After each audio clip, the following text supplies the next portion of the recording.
Audio Jungle.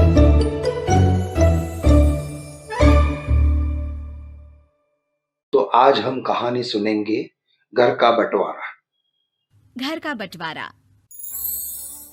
अरे विनोद, तूने हलवाई को सारा सामान तो दे दिया है ना? अक्षय की शादी में कोई कमी नहीं रहनी चाहिए। आखिर सबसे छोटा भाई है तुम सबका।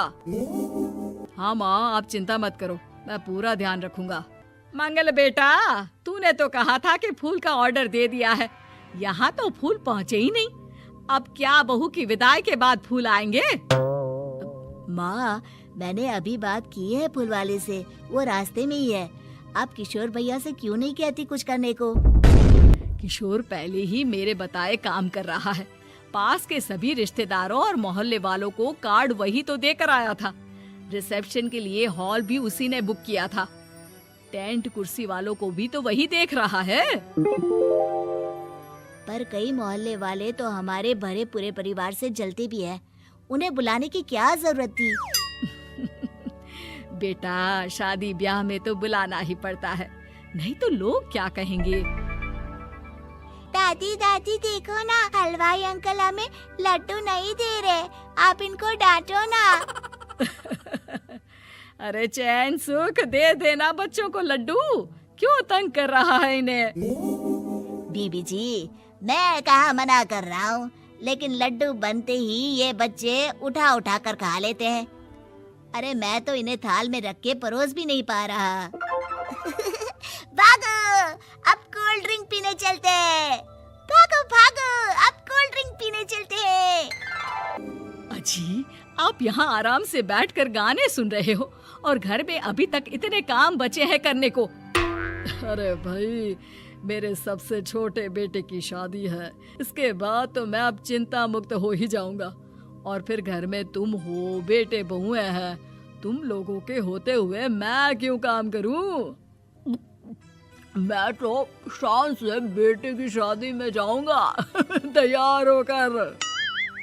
अरे ठीक है, अब आप आराम ही कीजिए। एक बार अभिषेक की बीवी आ जाए, फिर मैं भी आराम करूंगी और मेरी चारों बहुएं पूरे घर की जिम्मेदारियां संभाल लेगी। बेटा भी, तू अब तक तैयार नहीं हुआ? किससे बात कर रहा है फोन पर? तैयार कैसे हूँ? सैलून जाने से तो आपने मना किया है, क्योंकि मुझे हल्दी लग चुकी है। भाभीयों को देखो, सुबह से पार्लर में है। अभी देखो ना, मेरे हाथों की मेहंदी भी अभी नहीं उतरी है और तुम्हारी मम्मी ने मुझे घर के कामों में लगा दिया। मैंने सोचा था कि घर की सबसे छोटी बहू होने के कारण मुझे सब पलकों पर बिठा के रखेंगे, पर यहाँ तो पलक झपकने की भी फुर्सत नहीं मिलती। देखो नंदू, शादी के पहले ही मेरे घर वालों ने तुम्हें और तुम्हारे पेरेंट्स को बता दिया था कि मैं जॉइंट फैमिली में रहता हूँ, तो फिर अब ये शिकायत क्यों? और फिर तुमसे पहले मेरी भाभी भी तो आई थी शादी करके, उन्होंने तो कभी कुछ नहीं कहा। अरे नंदिता, माँ बाबूजी की दवाई का टाइम हो गया है, उन्हें दवाई दे आओ और उसके बाद सबके लिए नाश्ता बना देना। पर भाभी, मैं तो अभी अपना फेवरेट सीरियल देख रही हूँ, प्लीज मेरी जगह आप कर लो ना ये काम। ठीक है, मैं तेरी जगह माँ बाबूजी को दवाई दे आती हूँ और नाश्ता बना लेती हूँ।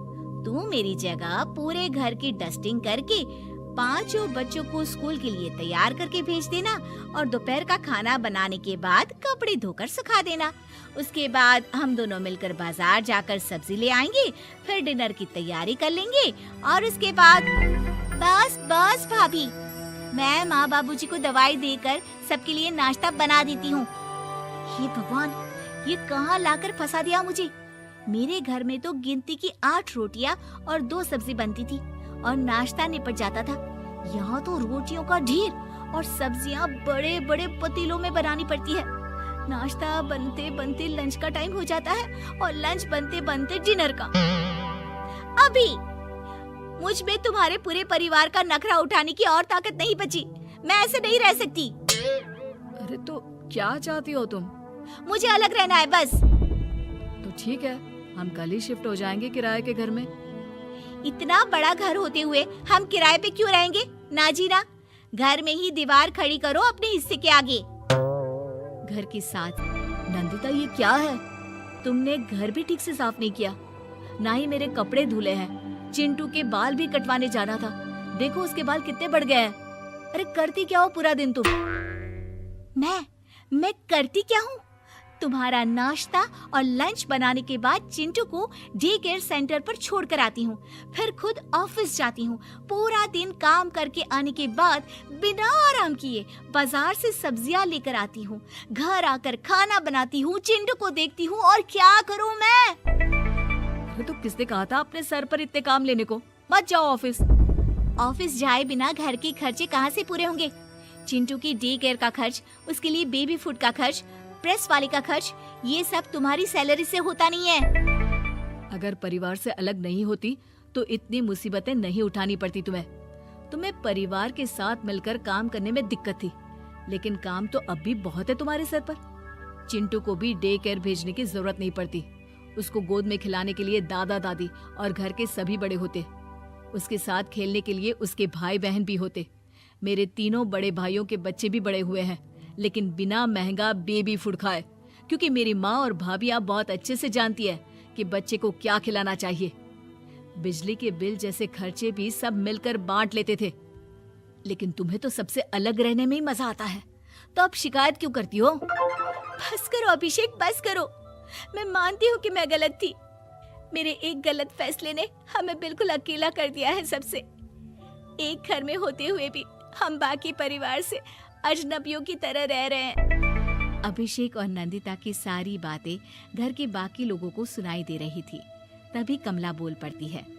अरे नंदिता बहू, किसने कहा कि तुम अकेले हो? तुम्हारा इतना भरा पूरा परिवार है ना तुम्हारे साथ। हम तो बस ये चाहते थे कि तुम अपनी गलती समझ जाओ।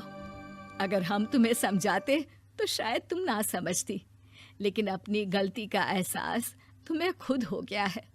तो अब तुम समझ चुकी हो परिवार में एक साथ रहने का मोल क्या होता है। मम्मी जी, मुझे माफ कर दीजिए, अब ऐसा दोबारा कभी नहीं होगा। अरे माफी बाद में, पहले मेरा पोता जरा मेरी गोद में तो दे, और तू जाकर सबके लिए चाय बना ला।